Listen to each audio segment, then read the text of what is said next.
vamos a entrar en la plática, el tema del día de hoy, que le puse por título, Creados para ser como Él. Creados para ser como Él. Y déjame empezar con una pregunta sencilla, pero a lo mejor un poco incómoda, dependiendo de dónde estemos en nuestra vida, ¿no?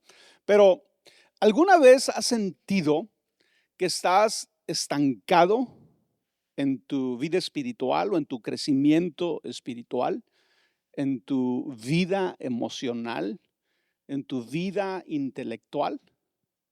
¿Alguna vez te has sentido así? Y creo que la respuesta es sí, alguna vez nos hemos sentido así, ¿verdad? Todos hemos estado ahí. Todos hemos sentido que es difícil cambiar. ¿Sí? ¿Cuántos, ahorita mencionaba, ¿verdad? ¿Cuántos empezamos el año, ¿verdad? Con metas, con planes, para luego darnos cuenta durante el año, ¿verdad? Que es difícil cambiar. Pero en algunos puede ser todavía más serio, ¿verdad? Porque hay cosas de tu vida que tú realmente quieres cambiar. No es que alguien te convenza, no necesitas que alguien te convenza que debes de cambiar. Creo que la gran mayoría de nosotros, por lo menos, ¿verdad? Deberíamos de tener 2, 3 cosas en nuestra vida que no necesitas que nadie te convenza que necesitas cambiar. Y creo que la mayoría lo hacemos. La gran mayoría de nosotros tenemos esas áreas de nuestra vida donde tú quieres cambiar. Donde tal vez ha sido una lucha ya por años. Tal vez ya te cansaste de orar por un cambio. Tal vez cuando te escuchas orar por cambiar esa área de tu vida, te da un poco de vergüenza o un poco de desánimo, un poco de coraje, ¿verdad? Porque es como, tengo todo este tiempo, todos estos años tratando de cambiar en esta área y no puede, y no puedo. ¿Sí? Y como digo, como dije, ¿verdad? Todos nos hemos encontrado ahí, todos nos hemos sentido de esta manera. Y nos preguntamos, ¿verdad? ¿Qué tiene que pasar conmigo para que yo cambie? ¿Qué tiene que pasar en mi vida para que yo pueda cambiar? Y el día de hoy vamos a tratar de dar respuesta a eso. ¿Qué tiene que pasar en tu vida para que puedas cambiar? Y la respuesta, ¿verdad? Viene, obviamente en la Biblia, pero viene de una persona que tuvo que cambiar. Viene de Pedro. Si tú recuerdas, Pedro es este personaje en la Biblia que traicionó a Jesús, que le quedó mal a Jesús en el momento más difícil, más importante. Y luego Pedro se arrepiente y su falla le causa una gran amargura, un gran dolor por haber fallado delante de Dios. Y por lo que vemos en la historia, pareciera que Pedro ya se había rendido, ya había pensado que para él no había futuro, para él no había esperanza. Nos dice la Biblia que después de la muerte y resurrección de Jesús, Pedro se volvió a su antiguo trabajo. ¿Sí? Aunque Jesús lo había llamado, ¿verdad?, a ser pescador de hombres, a extender la iglesia, a extender el reino de Dios. Pedro, a causa de este defecto en su carácter, su falla, pensaba que ya todo había terminado y regresó a su oficio pasado. Y es en ese lugar que Jesús se encuentra con él y lo restaura y lo levanta. Y cuando leemos el libro de los Hechos nos damos cuenta que Pedro es ahora un pilar de la iglesia. Es uno de los que van a sostener la iglesia. De hecho, el primer sermón predicado después de la resurrección de Jesús es Pedro el que lo da. En una Jerusalén que estaba llena de personas porque era un tiempo de fiesta, se estaba celebrando la Pascua, había cientos de miles de personas en Jerusalén y Pedro predica el primer sermón. ¿Y qué también le fue a Pedro en ese primer sermón? Dice la Biblia que más de 3,000 personas recibieron a Jesús en su corazón. Entonces, Pedro es el que nos va a enseñar cómo podemos cambiar. Pero creo que Pedro habla desde su propia experiencia. Tú y yo nos podemos identificar con Pedro porque él es muy parecido a nosotros, ¿sí? Tiene defectos, tiene debilidades y ahí están en la Biblia para que nosotros las veamos, para que nosotros veamos lo que Dios puede hacer. Así que el que nos va a dar la respuesta el día de hoy es Pedro. Y es la siguiente. Él dijo, Dios nos ha entregado sus preciosas y magníficas promesas para que ustedes, luego de escapar de la corrupción que hay en el mundo, debido a los malos deseos, lleguen a tener parte en la naturaleza divina. ¿Sí? Y dice, precisamente por eso, esfuércense por añadir a su fe virtud, a su virtud conocimiento, al conocimiento dominio propio, al dominio propio constancia, a la constancia devoción a Dios y a la devoción a Dios afecto fraternal y al afecto fraternal amor. ¿Sí? Pedro nos está diciendo, y creo que pongas mucha atención, Pedro no está diciendo, Dios te ha entregado sus promesas, sus magníficas promesas, sus preciosas promesas para que te portes mejor. Eso no es lo que está diciendo Pedro. Pedro no está diciendo, Dios te ha entregado estas preciosas y magníficas promesas para que seas un buen cristiano. Eso no es lo que está diciendo Pedro. Pedro está diciendo, Dios te ha entregado, te ha dado promesas para que llegues a ser como Él. Wow, qué gran diferencia, ¿verdad? Porque a veces tú y yo pensamos que el cristianismo se trata solo de que seamos un poquito mejor. De que el cristianismo se trata de que seamos buenos cristianos.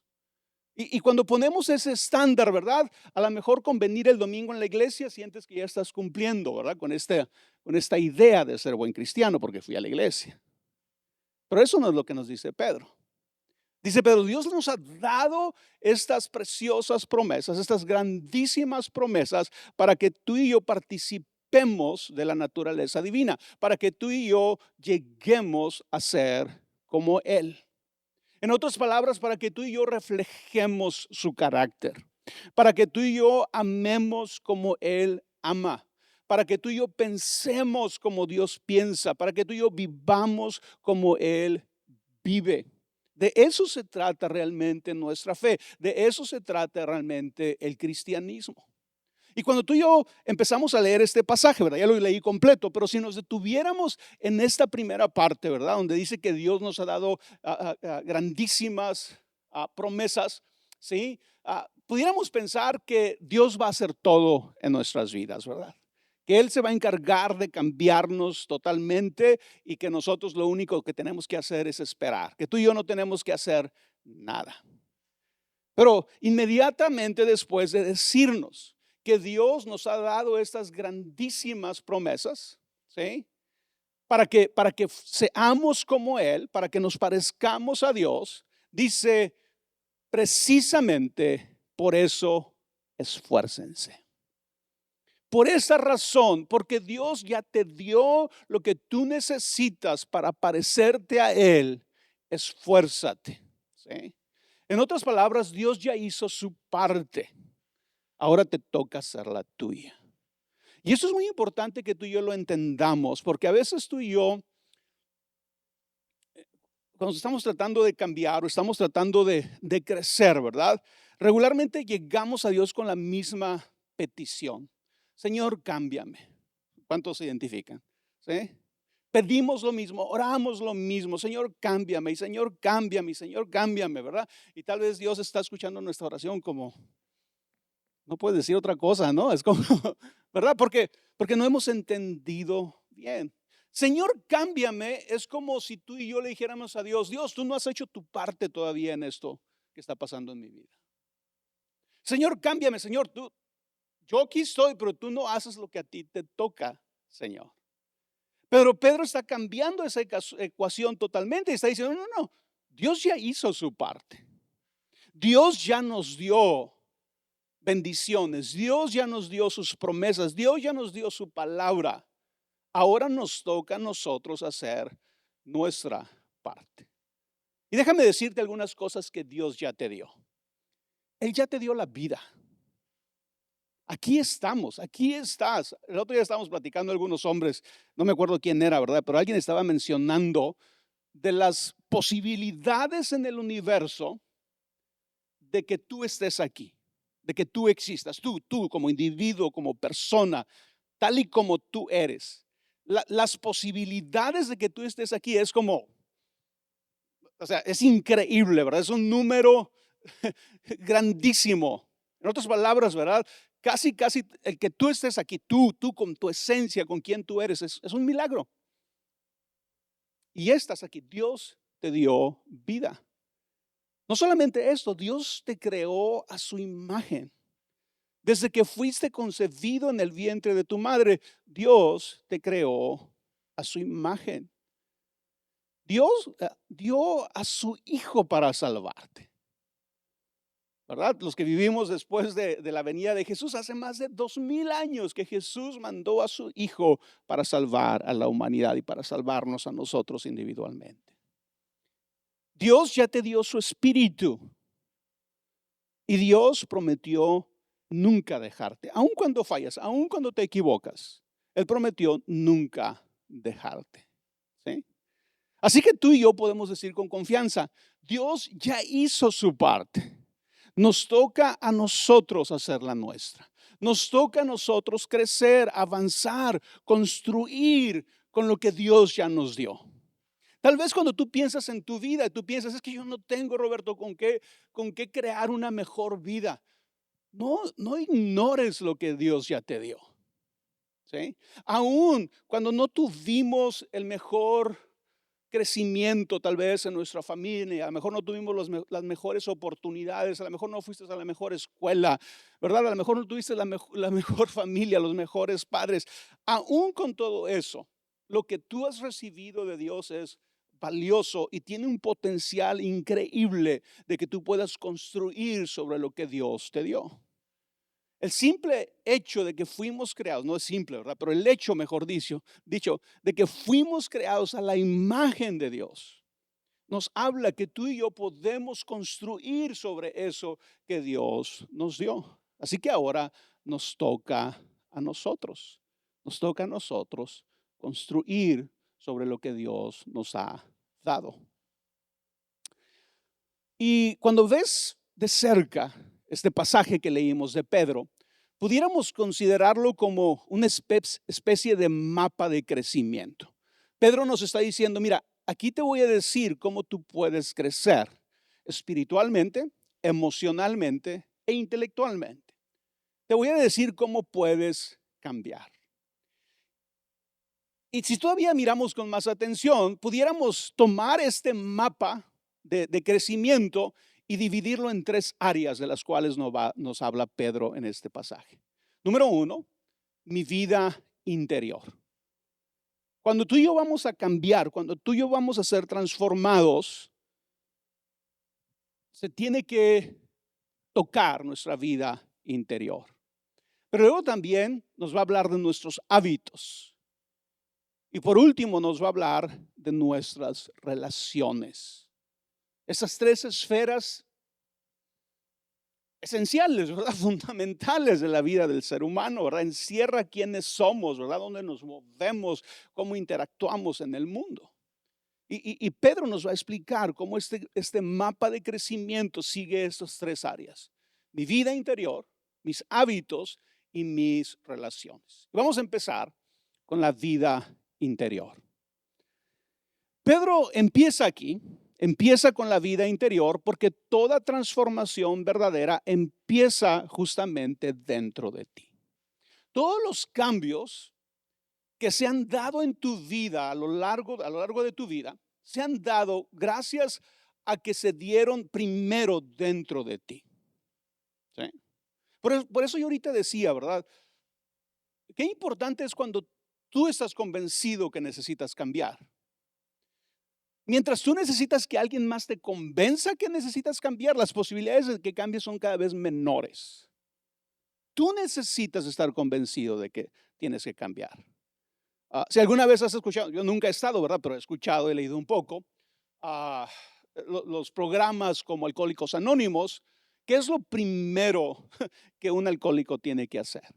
Es que tiene que reconocer él, no porque alguien lo está convenciendo, no porque alguien lo está forzando. La persona alcohólica tiene que reconocer él o ella que quiere cambiar, que quiere un cambio en su vida.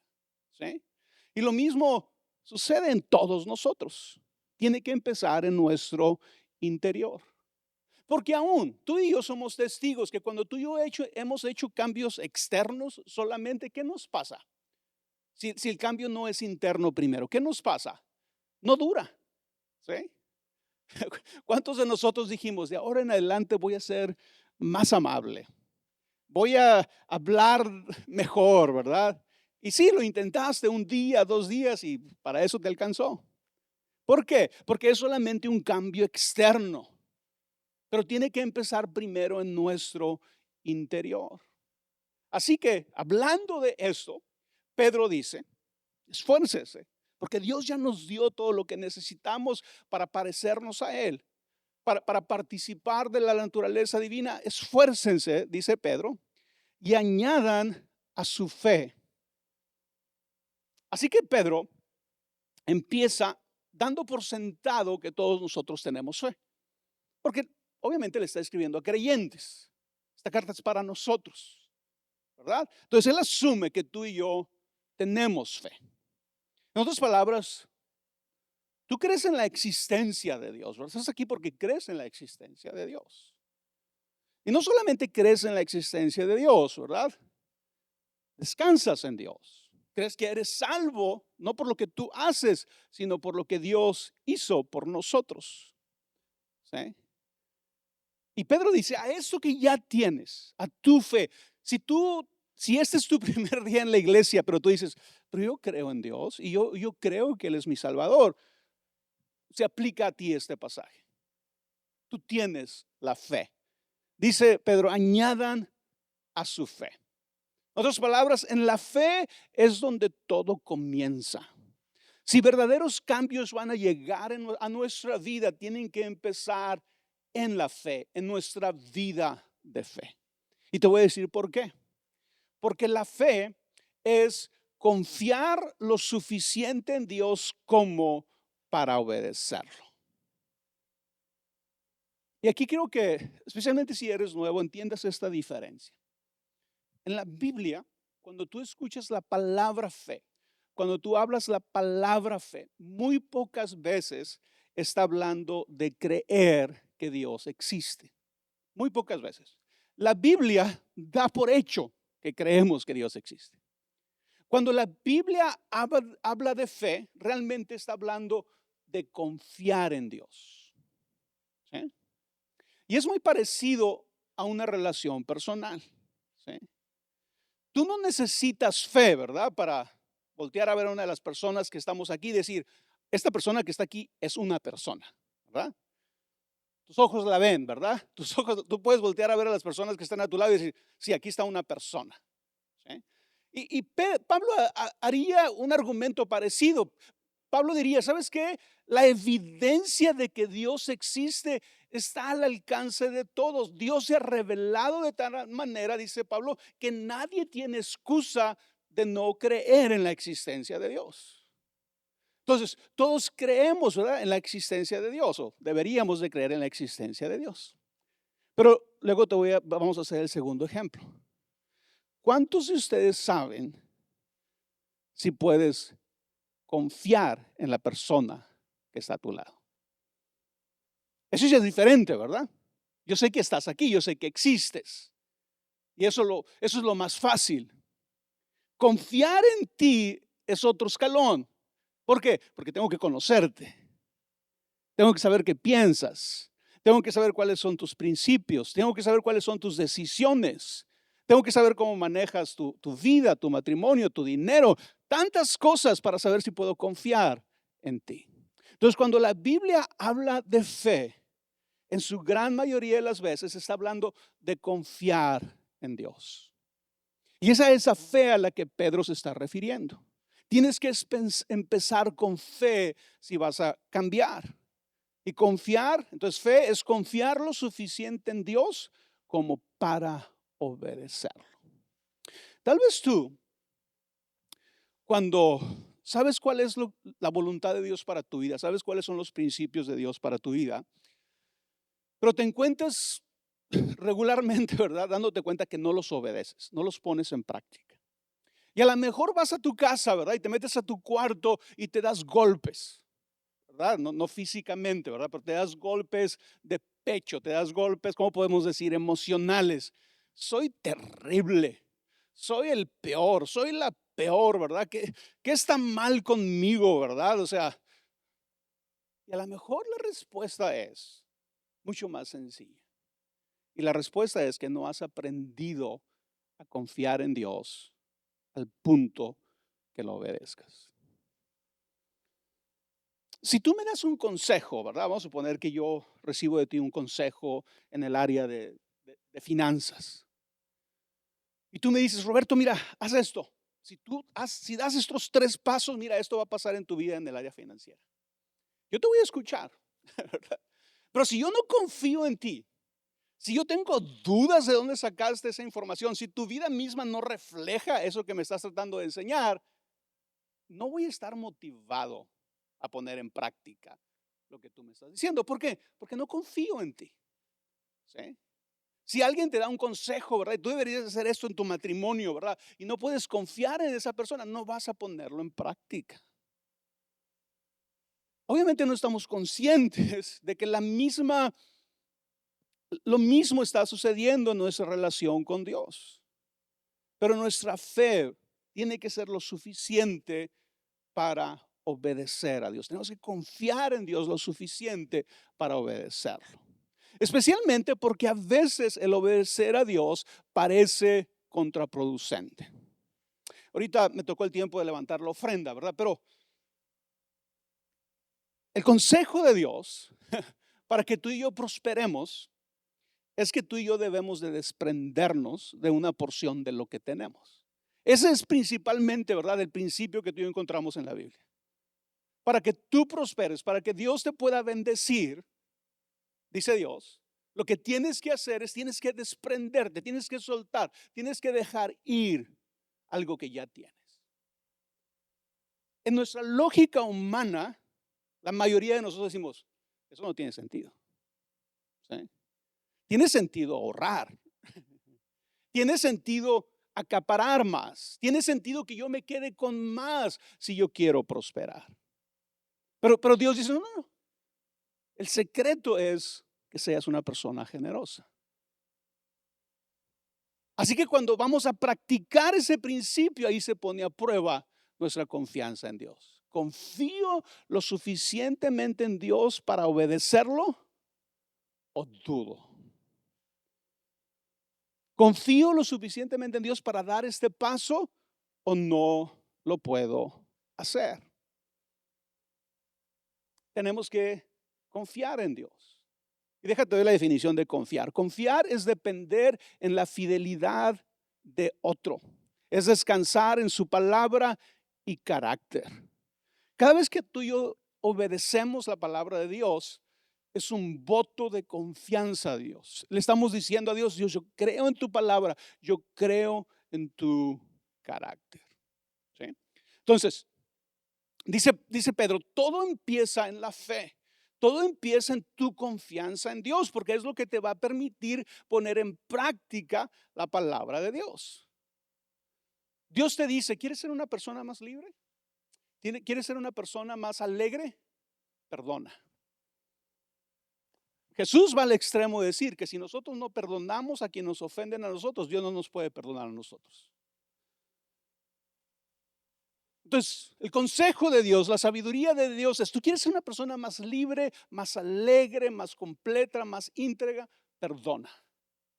Nosotros, nuestra sabiduría humana, decimos, no tan rápido. ¿Por qué? Porque para nosotros perdonar, en algunos casos piensas que significa ignorar que alguien te lastimó. Piensas que el perdonar es hacerle un bien a la persona que te hizo mal y por lo tanto, ¿por qué lo voy a hacer? ¿Y qué hacemos? cuando alguien nos ofende, cuando alguien nos traiciona. Sabemos que Dios dice que perdonemos, pero no lo hacemos. ¿Por qué? Porque no confiamos lo suficientemente en Dios para creerle que si perdonamos vamos a estar mejor. Ahora, no necesitas leer solamente la Biblia. Tú puedes leer cualquier estudio sobre el perdón de universidades reconocidos que te van a decir lo mejor que puedes hacer cuando alguien te ofende, cuando alguien te traicionó, cuando alguien te maltrató, es perdonarlo. No para el bien de ellos, para tu bien, para tu propio bien. ¿Sí? Entonces tenemos que ver esto de esa manera. Así que aquí sigue Pedro y dice, añadan a su fe, vamos a dar por hecho que tenemos fe, que confiamos en Dios, añadan a su fe virtud. ¿Sí? ¿Y qué es virtud? ¿Por qué necesitamos añadir a nuestra fe virtud? ¿Sí? Tu fe es tu confianza en Dios, pero es interna, ¿verdad? La tienes dentro de ti. Y lo dice, añadan a su fe virtud. Y virtud es hacer lo correcto cuando es difícil. Es hacer lo correcto cuando nadie te ve. Podemos decir que virtud es la belleza del carácter de un hijo de Dios. Es la decisión de siempre hacer el bien. Ahora, somos humanos, no siempre vamos a hacer el bien. No siempre vamos a hacer las cosas exactamente como queremos, pero debemos de tomar la decisión. Debe ser una decisión de nosotros hacer siempre el bien, y especialmente cuando no le ves propósito, cuando no le ves ganancia, ¿sí? Cuando piensas que es difícil, debemos de tomar la decisión de hacer siempre el bien. Pero aquí es algo interesante. Para vivir con virtud, para tener virtud en nuestra vida, para agregar virtud a nuestra fe, necesitamos algo más. Necesitas saber qué es lo que está bien, qué es lo que es correcto. Y para esto, Pedro nos dice, debes de añadir a tu virtud, ¿qué? Conocimiento. Ahora, en un nivel básico, ¿verdad? Y no tan básico, ¿verdad? Fundamental es la mejor palabra. En un nivel fundamental, todos sabemos que hay cosas que están bien y hay cosas que están mal. Todos sabemos que hay cosas que son buenas y hay cosas que son malas. Pero creo que también en un nivel un poco más complejo, hay cosas que tú crees que están bien y no lo están. ¿Sí? Hay formas en las que tú tratas a tu esposa que tú te sientes a gusto y están mal. Hay formas en las que tú tratas a tus hijos y tú piensas estoy bien y no están bien. ¿Sí? Entonces, cuando pensamos en que queremos adquirir conocimiento, tenemos que ser humildes y reconocer que nos hace falta conocimiento a la gran mayoría de nosotros. ¿Por qué? Porque conocimiento no es solo información, es información que toma vida en una relación. Estamos hablando de nuestra relación con Dios. Entonces, cuando Pedro nos dice, tienes que tener conocimiento, está diciendo, tiene que ser un conocimiento que nace de tu relación con Dios. Es la habilidad de tomar decisiones correctas porque conoces el carácter de Dios. ¿Sí? No solamente porque te sabes un versículo, no solamente porque tienes la información, no solamente porque tienes los datos, sino porque tienes una relación con Dios que has conocido su carácter. Sabes que Dios es bueno, sabes que Dios te ama, sabes que Dios quiere lo mejor para ti. Por lo tanto, tomas decisiones basadas en ese conocimiento que tienes de Dios. Y aquí es donde, hablando del conocimiento, es estar abiertos a ser enseñados. Si realmente quieres cambiar, tienes que estar abierto a ser enseñado. Porque dentro de todo este mapa de crecimiento, ¿verdad? A veces hay disposición, a veces hay fe, ¿sí? A veces hay virtud, ¿verdad? Eres una persona que has decidido hacer las cosas bien, pero a veces te falta sabiduría, te falta conocimiento, te falta saber qué decisiones tomar. Por eso Pedro dice, añade a tu virtud conocimiento. Y Pedro dice, una vez que estos cimientos están puestos en nuestro interior, ahora podemos pasar a la siguiente área, ¿sí? Podemos hablar de nuestra vida exterior, podemos hablar de nuestros hábitos, ¿sí? Puedes hablar de mis hábitos, ¿sí? Entonces, todo empieza en lo interior, ahí es donde nace todo, es importante, es fundamental, pero luego pasamos a nuestros hábitos. Y un hábito no es aquello que yo hago de vez en cuando, lo hice un año, una vez este año, no, no. Un hábito es un comportamiento repetido que te está formando, ¿sí? Entonces, nuestros hábitos son aquellas cosas que hacemos cotidianamente, todos los días, o la mayoría de los días, y nos está formando. Y regularmente tú y yo usamos la palabra hábitos para referirnos a buenos hábitos, ¿verdad? Si yo te preguntara, oye, ¿cuáles son tus hábitos? Ah, pues voy al gimnasio 3 veces a la semana, leo la Biblia todos los días, oro, ¿verdad? Y tú tendrías todos estos hábitos, ¿verdad? Pero así como tenemos hábitos buenos, tenemos hábitos malos también. ¿Sí? Hay hábitos negativos en nosotros que los estamos repitiendo y repitiendo y repitiendo. Algunos de ellos en ignorancia, algunos de ellos en inconsciencia, pero los estamos repitiendo, repitiendo, repitiendo y nos están formando, ¿sí? Pero hablando de hábitos positivos, déjame decirte lo siguiente que creo que es muy importante. Tú no desarrollas hábitos, hablando de hábitos positivos, hasta que los eliges. Es muy sencillo eso, ¿verdad? Pero debemos de apreciarlo. Tú no vas a desarrollar buenos hábitos en tu vida hasta que los elijas. Y una vez que los elijas, esos hábitos te van a cambiar. Esos hábitos te van a transformar a ti, ¿sí? Yo el otro día mencioné algo aquí, ¿verdad? Que lo he escuchado y lo he leído ya algunas veces en términos de medicina, de mejoría física, y es esta idea de que si tú y yo, si tú y yo desarrollamos hábitos de hacer ejercicios como caminar, correr o levantar pesas, si nosotros desarrollamos esos hábitos tienen un mayor efecto sobre nuestra salud que cualquier medicina que estemos tomando. Sí, hablando de medicinas como medicinas para la presión, para el azúcar, todo ese tipo de medicinas.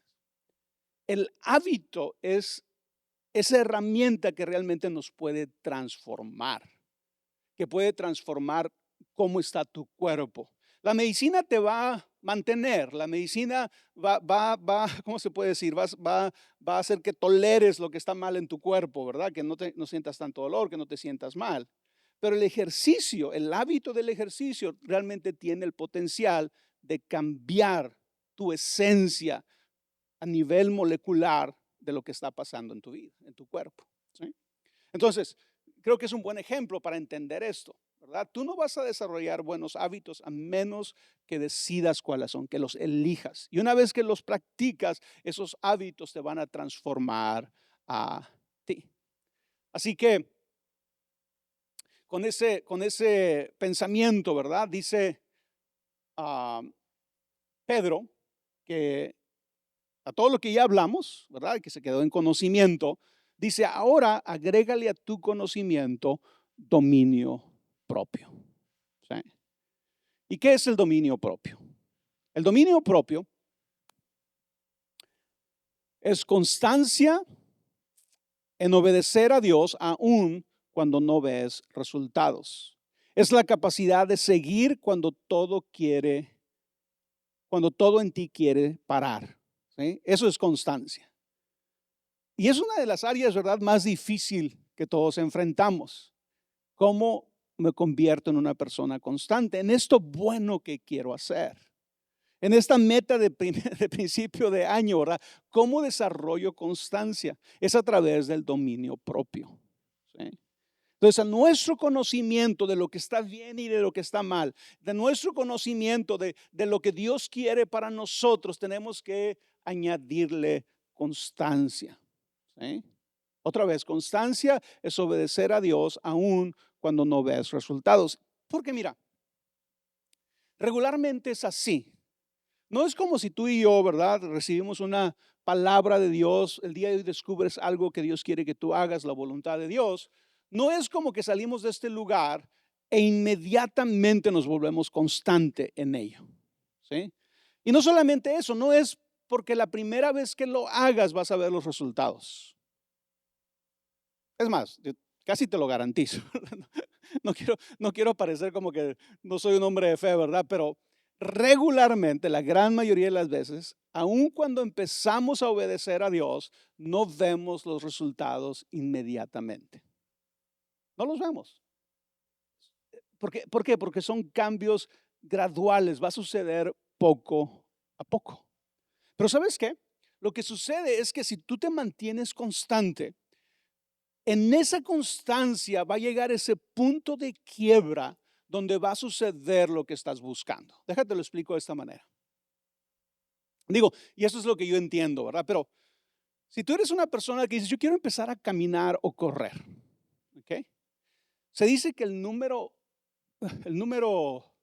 clave es 21, ¿sí? Si tú empiezas a cualquier disciplina, ya sea caminar o correr, tienes que asegurarte que lo haces por más de 21 días para que se convierta en un hábito, ¿sí? Entonces tú empiezas, ¿verdad? Voy a empezar a correr. Sales el primer día a correr y no creas que porque fuiste ese primer día ya el segundo día estás súper listo para ir a correr. No, el segundo día se vuelve más difícil, ¿verdad? Porque te duelen las rodillas, porque andas adolorido, porque no te gustó tanto como te sentiste el día anterior. Nunca corrías, ¿verdad? Imagínate cómo te sientes, ¿verdad? Pero la clave está en los 21 días. Personas empiezan a hacer un ejercicio, empiezan a correr y la primera semana lo hacen 15 días, lo hacen 18 días, pero en esos primeros días es muy poco tiempo para que tú veas resultados reales todavía. Todavía te sigue costando correr. Cada ida a correr es sufrir. Cada ida a correr es tener dolor de músculos, sí. ¿Y qué haces? Te das por vencido el día 19.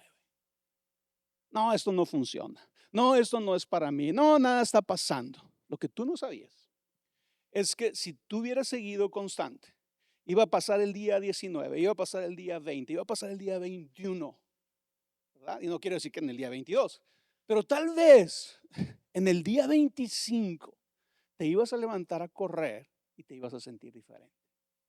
Ibas a decir, wow, ve cómo corro.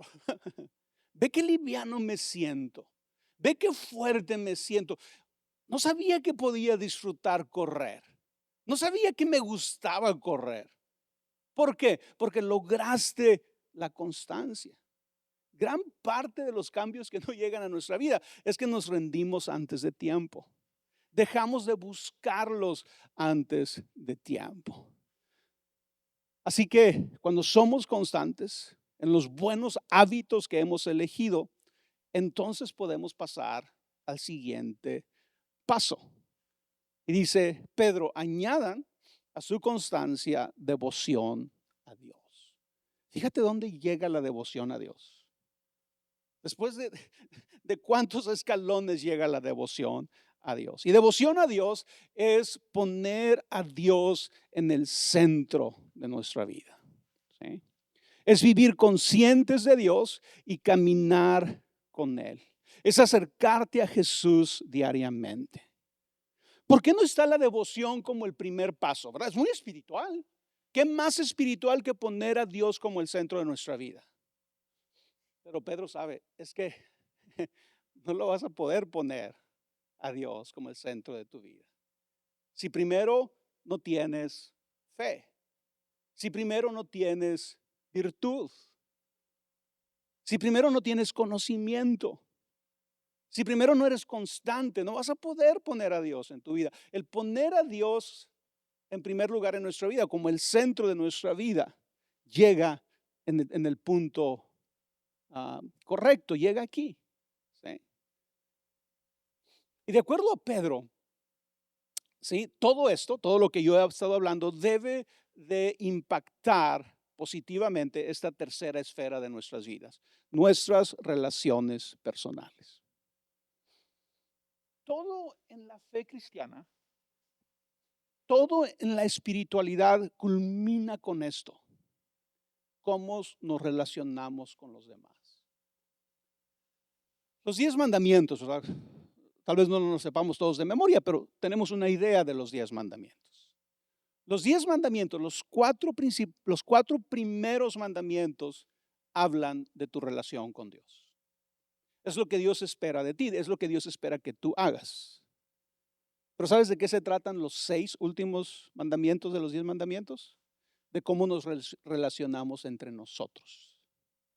Así que cuando Pedro está hablando de los cambios que tú y yo estamos buscando en nuestra vida, él entiende que son internos. Nacen primero en nosotros, nacen en nuestro interior. Si van a tener futuro, tienen que nacer en nuestro interior. Por la influencia, obviamente, del Espíritu Santo y de Dios en nuestra vida, pero nacen allí. ¿Sí? Y luego, estos cambios que se dan en nuestro interior tienen que expresarse en nuestras relaciones personales. Si no sucede, algo falló. Si tú y yo somos súper espirituales, pero todo lo que hacemos, todo lo que decimos que sabemos, todo lo que decimos que sentimos, no tiene un impacto positivo en nuestras relaciones personales, algo falló. ¿Sí? Nuestras relaciones personales son como la montaña a la que estamos subiendo, la montaña a la que queremos llegar. Sí, tenemos que poner todos estos cimientos, todos estos fundamentos que son tan importantes, pero aquí está el clímax de lo que estoy buscando: mis relaciones personales. Una fe que no cambia cómo trato a los demás no es una fe que está creciendo. Si tú tienes 10 años en la iglesia, 15 años en la iglesia, 20 años en la iglesia, te sabes todos los versículos habidos y por haber, y te sabes todas las canciones habidas y por haber, y nos pudieras enseñar a todos nosotros una clase de la Biblia, pero si tu fe no ha impactado cómo tratas a los demás, tu fe no está creciendo. Tu fe no está haciendo lo que debe de hacer en tu vida. Así que por eso Pedro nos dice: añadan devoción. Y luego dice: y a esta devoción añádanle afecto fraternal. Y el afecto fraternal es lo siguiente: el afecto fraternal es el amor de comunidad. ¿Sí? Es el cariño entre hermanos, es el amor que busca cercanía con mi prójimo y nos permite tolerarnos, cuidarnos y apoyarnos. A veces tú y yo no nos damos cuenta del gran regalo que nosotros tenemos al ser parte de la iglesia, al ser parte de una comunidad. Básicamente Dios, cuando somos parte de la iglesia, básicamente Dios te está poniendo en el lugar que tú necesitas para que llegues en esta escalada que tú estás dando de crecimiento espiritual, en esta escalada que tú estás dando de mejoría en tu vida. ¿Sí? Está que Dios quiere que tú añadas a tu vida afecto fraternal. Y el afecto fraternal es el amor de la comunidad, es el amor en la comunidad. Es el cariño entre hermanos, es el amor que busca cercanía con mi prójimo. Y ese es el regalo que tú y yo tenemos en la iglesia, en la comunidad. Bonhoeffer, este teólogo alemán, nos diría lo siguiente. Nos diría: no ames tu idea de comunidad, ama a las personas que Dios puso en ellas. Yo hace un par de semanas yo les hablaba de este concepto, ¿verdad? Que a veces amamos más la idea que tenemos de comunidad que la comunidad real en la que estamos. Y ese es un gran peligro para los pastores también, ¿verdad? Porque yo pudiera hacer una lista de cosas, ¿verdad? De cómo me gustaría que todos ustedes fueran, ¿sí?